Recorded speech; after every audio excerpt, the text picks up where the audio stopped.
Welcome to Get Offset. My name is Emily, and as the weather gets cooler, my hope for you is that you have a sweater, cardigan, or flannel that you love as much as I love this flannel here, which is to say, you're going to be seeing a lot of this flannel for the next, I'm in Seattle, so 9 months. I'm not here to talk about flannel, though. I could all day. I'm here to talk about PreSonus's Studio One 6, their newest iteration of my personal favorite DAW. Full disclosure, though Sweetwater and PreSonus are sponsoring this video, I have been a customer of PreSonus Studio One for several years now. You've probably seen some other videos I did with it. And if I'm ever recording anything, it's through Studio One. I even pay for Studio One. I pay for the PreSonus Sphere, which includes Studio One Professional, and it's updated every time there's a new Studio One out, and all of their plugins, sound packs, etc. I personally think it's a great deal, but if you just want to get Studio One Professional outright or a different one of their versions outright, that's also an option. Just so you know, some of the things I'll be covering in this video are only available in the Profession or Sphere. It's not all the features, it's just a few. I'll do my best to shout out when it's my understanding that it's only available in Professional. All right, let's get started. This is the homepage of Studio One 6, and if you're familiar with Studio One, you're probably thinking that this looks a lot like it has in previous iterations. And you'd be right, but I'm going to highlight a few of my favorite features that are new in this edition of Studio One. First things first, I have artist profiles. Right now, I'm set to my band Sunday Crush, but if I click this little icon right there, I can switch to my personal profile and my personal music. Some things that are the same, just really quickly, your newsfeed, which always has good information in it, your setup, so you can see your sample rate and stuff at a glance, and the interface that you're using. And if you want to change that, you just click there and change it. Now here is the most recent files. That's pretty standard, and I'm used to working in this view. However, it has been a nightmare if I'm trying to find something that's kind of older. And this is where things get, I think, really cool. You have songs and folders now. So let's say I have something new, this test song I was working on earlier. I can either create a new folder for it, or I can move it to one of my existing folders. Yes, I do. And there it is in my songs. You'll also see I have pinned some items, and I can similarly pin, let's do the Sunday Crush intro. Close that up, and you'll see pinned right up here. You'll also see pinned in your recent files so that you can see things at a glance and find the things that you think are most important fairly quickly. Let me pull myself back up. Hi, I'm in the corner now. So Studio One is touting this as the most personalized iteration of Studio One ever, and also the smartest. And here's something that they're talking about.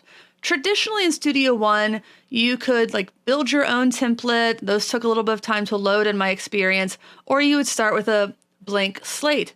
Now, if you go to create a new song, it gives you these smart options of templates, and then you also have your user templates if you create any. I haven't created any yet.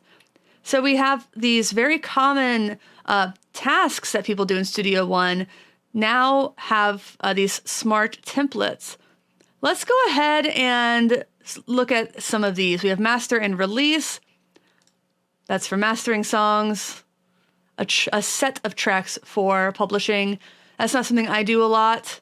Rehearse and perform. Create a set list and rehearsal for performance with real instruments, virtual instruments, and backing tracks. This also has lyric integration in the professional version only.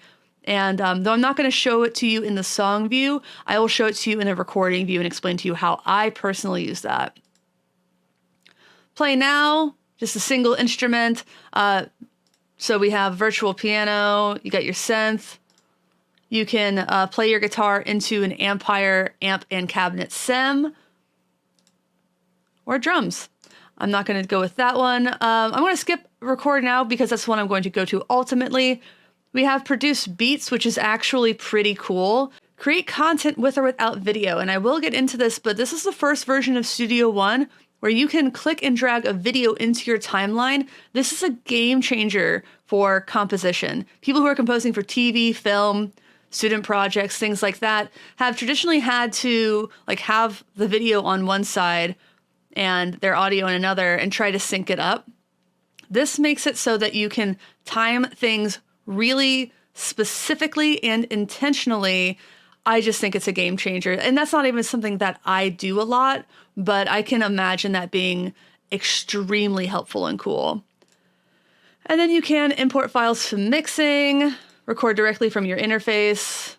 And then we have a demo song that you can explore if you are interested in doing that. So I'm going to go to record now with guitar and vocal.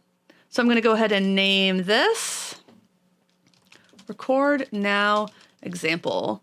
And I'm going to set my sample rate to 48. That's what my interface is set to. And hit OK. So this is what that view looks like. There are some hints for these different smart templates. Let's take a look. It's just pretty basic stuff. Select your input channel, set your gain, arm your tracks, start recording, and then a link to learn more. So this comes with a few options. It has female vocals and male vocals. I'm going to go ahead and remove that track, set my input for both guitar and vocals, and you'll see that this is loaded with Impact, their drumming software. So I know that I've used Easy Drummer in a lot of these videos, but Impact, it's not hard to use either. In fact, there are parts of it that I think make it easier to use. Personally, I use Impact if I want to create something very basic before I go and build a full drum track, though you can build full drum tracks in Impact quite easily. But I like using that in place of a metronome because it's going to feel a lot more organic that way. So let's go ahead and create a pattern, a drum pattern. So I right-clicked and I went to I went to instrument parts and went convert pattern to part, or part to pattern is how it was. And I have my drum types right here. So I could do 4 on the floor if I wanted to, or I could do kind of a different kick pattern. We can listen to that. That's a pretty standard one. Get some hi-hat. All right, let's do the hi-hat like that. No, actually I want the hi-hat like that. And then I'm going to have the hi-hat pedal. And I'm going to scoot that over like so. And let's do a snare on the 2 and the 4. And let's see how that sounds. This is kind of my default drum beat. So going back to that view here with the mixers, you'll see that Impact has the kick, snare, hi-hat, toms, and cymbals in separate tracks, so you can mix them differently, you can pan them, you can add effects. And this is the first version of Studio One where you can add sidechain effects to virtual instruments. So that's really cool if you want to do like a gated kick or something like that. Oh yeah, and here's the main for the drums. And you can see they have that fat channel insert, which looks like this. So they've even already applied some effects to these instruments. You can see the send on the kick goes to drum room. That's reverb. And similarly, we'll look at our vocals, which are right here. It's going to sound weird when I do this, but I want you to hear what the vocals sound like. So I'm going to mute myself within my other recording. So obviously that's a lot of reverb, but the vocal verb is right here. You can reduce the level of that reverb right there. You can also make more changes to the reverb by double clicking and maybe changing it to a small room, making the size a little bit smaller. Yeah, okay, cool.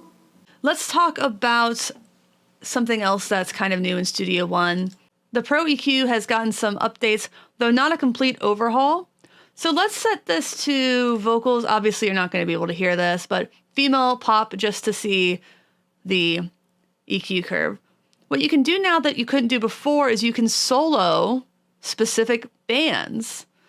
This is especially helpful, say, if you are recording drums and there's just like this kind of obnoxious frequency in there and you want to EQ it out. Traditionally, what you would do is you would set the Q on one of these to be really narrow, pull it way up with everything else on, and you kind of move it around until you really heard that specific frequency, and then you kill it.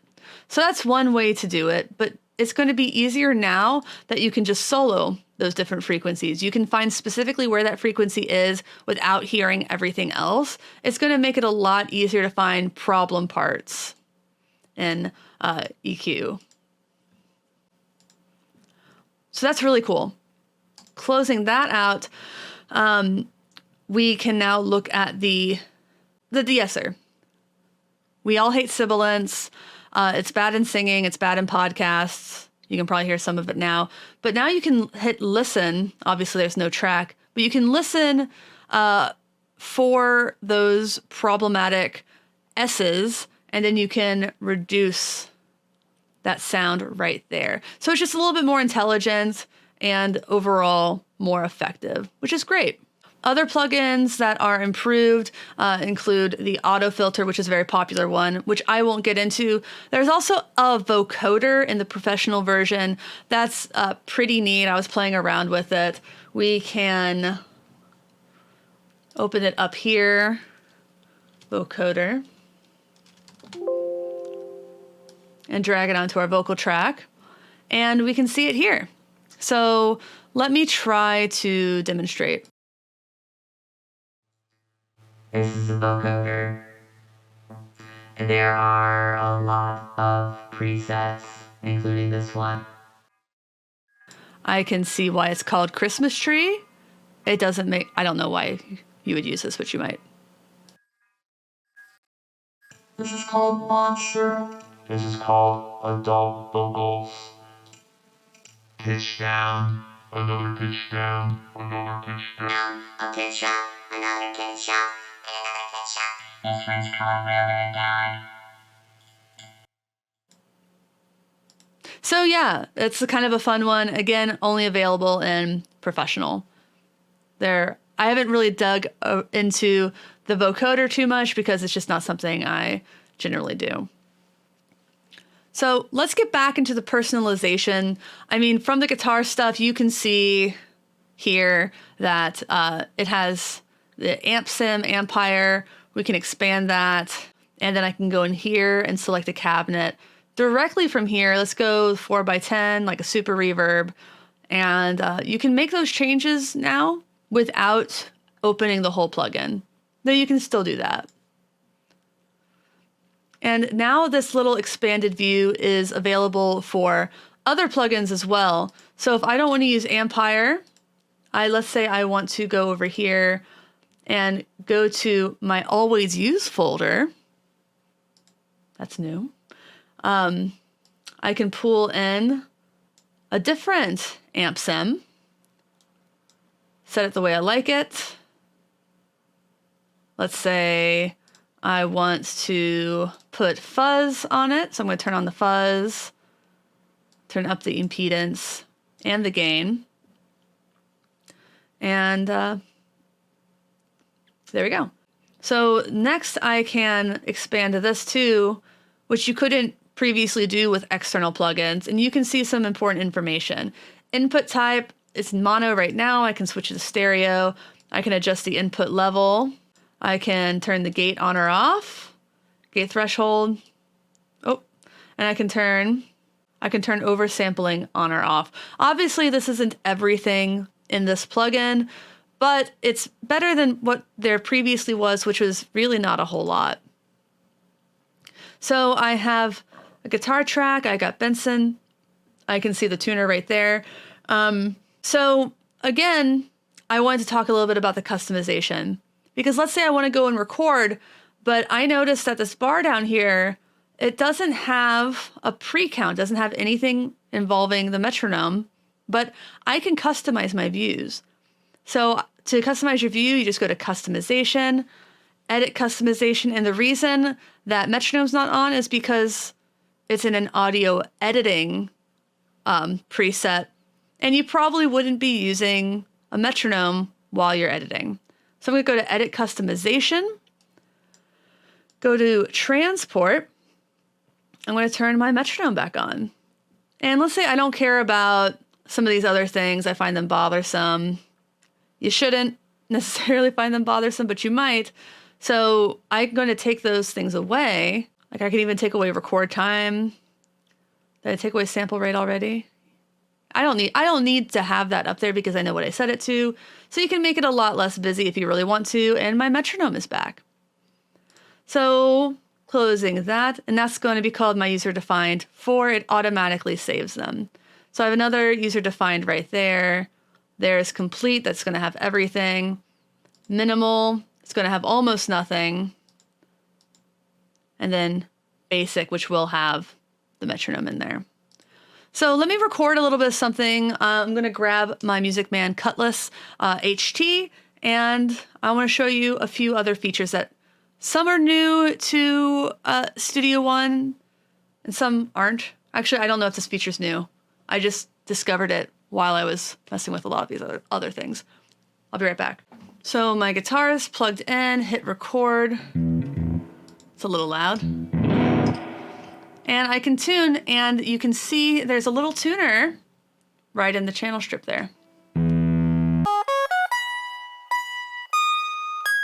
All right. So I'm going to go ahead and record a little something.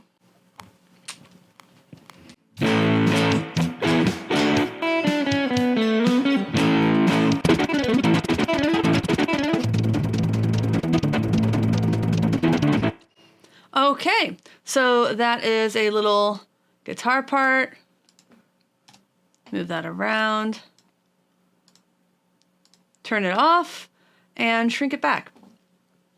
I'm going to go over here and make the levels a little bit more apparent.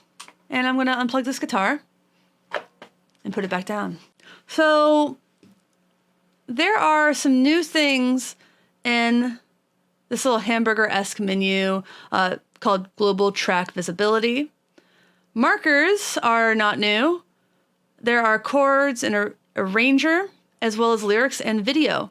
I'm going to go to arranger, and I'm going to create two parts of the song. I'm going to go over here. I'm going to rename them.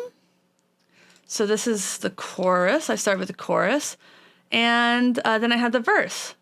So now, not only can I easily jump between different parts of a song, I can also make them a color to make it more visually interesting or easier to understand. So let's say I shouldn't have started with the chorus. I should have started with the verse. You can just swap them. So let's hear how that sounds.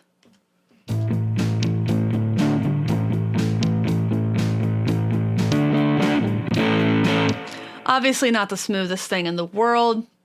I didn't really expect it to be, but you get the gist. I can move them back, or I can just completely move them around. If I decided I want the verse to actually happen twice, I can do that. I can bring the chorus back. And I can see how that transition sounds. This is more helpful, I think, for when you're arranging than necessarily recording. You do have to get it quite smooth. So if I had just done better, it wouldn't sound so weird, but I was doing it pretty quickly. That was pretty smooth. So I'm actually going to put the chorus right between the verses. And I'm going to add lyrics. That's a new feature. Again, this one's only available in Professional. So to add lyrics, you just click, and you're right. We can go in and put in all of the lyrics here. You can edit them like that.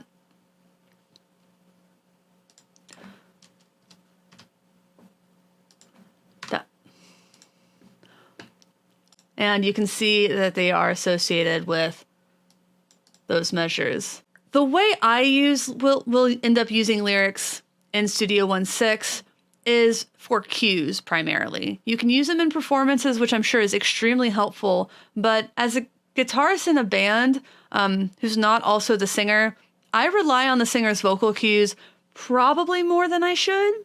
So adding those little vocal cues right here, even if it's not all the lyrics, it's going to help me a lot, as will using this arranger tool. By adding those parts, counting it out, adding them, and then going into recording, it lessens the chance of me stopping a section early or hanging on that section for too long.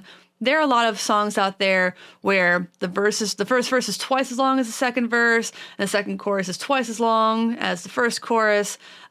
So the arranger tool can make it easy for you to know that and just drop those different parts in there. And then if like you have certain flourishes in certain sections, it makes it kind of easier to get those cues. And you can just use them to write cues as well. There's no reason they have to be just lyrics, though that is what they were intended for. Let's get back into the personalization element of Studio 6. It's going to be the theme of this video.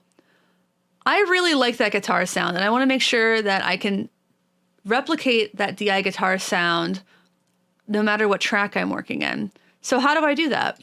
I right-click on the track. I go down here into Store Track Preset, and I name it Fuzz Guitar, and I can add it to a subfolder. I'm going to add it to my go-to DIs. There we go. But let's say I made this guitar track, this dirty one, and now I want to have a clean one. I could do that as well. I can go up here to Add Track, Audio, say Guitar Track 2, and then I can load track presets. There are a few things you can do. You can just have an FX chain like this, like one of their defaults or presets, I should say. I have created that preset. I have a few other presets as well. Let's just look at my go-to DIs, and my DI guitar here is just going to be a cleaner guitar. So I can copy, go back to the bottom, highlight that, paste it in, and let's solo it. Same guitar part, but different sound just because I changed up the DI, which is pretty cool. Something else that's kind of fun that I didn't mention before is now you have these cute little icons that you can put in for different tracks instead of just naming them. I actually think that's really fun. It's not a big thing, but it's a cute thing. Let's go look at one other thing. There's one thing on the homepage I didn't show you before, and it's not just available on the homepage. It's available in project view as well, or record now example view. But I'm going to go to the homepage for a second. I'm going to open up the song that you might have heard before if you've seen some of my other videos. But you can click up here and seamlessly bounce between the different songs you have open. And if I open another one, let's just say this example track, this demo track that they have, it might take a second to load. There are a lot of plugins on this one. So I'm not going to use their material without their permission, but I am just going to show you that if you have 3 songs open or more, you select them that way. If you only have 2 songs open, you just click that button up here to toggle between them. So this is another example of a song where I have put lyrics. I've also put the arranger. You can hide any of those views at any time. The last thing I want to talk about is being able to add a video track. So that's brand new. I've actually already added the video into this example over the guitar solo. But again, this is probably most helpful for people who are writing for film and video. And to see the video, you just navigate to where that starts, hit the video icon, and hit play.